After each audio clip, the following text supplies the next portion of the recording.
हाय दोस्तों, आज आप लोगों को एक ऐसे शख्स से मिलाने जा रहा हूँ। इनका वीडियो देखेंगे तो आप लोग कहेंगे क्या गायकी है, इनकी इतनी सुरीली आवाज़ है। आप लोग सुनने के बाद कहेंगे इतनी अच्छी सुरीली आवाज़, ये गांव में रहकर और बिना संगीत को सीखे हुए इतनी अच्छे से ये गा रही हैं। प्लीज़ आप सुनकर बताइए कि इनकी गायकी कैसा लग रहा है। प्लीज़ आप सुनाइए।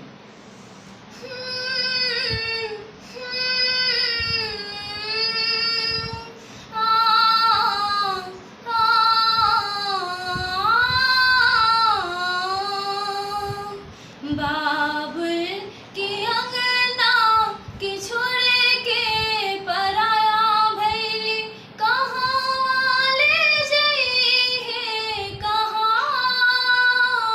रहो। माई के अचरवा से कैसे दूर रहब हम, के हंसे सुनाइब दिल के हाल हो। बाबुल के अंगना के छोड़ के पराया भैली, कहाँ ले जई है कहाँ रहो।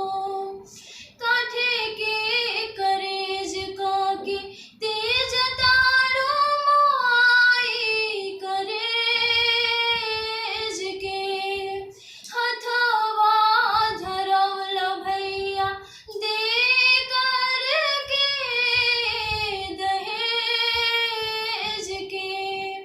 तोहरी अटरिया से निकसेज डोलिया त, तोहरी अटरिया से निकसेज डोलिया त, अखिया हो जाए गंगाधार हो। बाबुल के अंगना के छोड़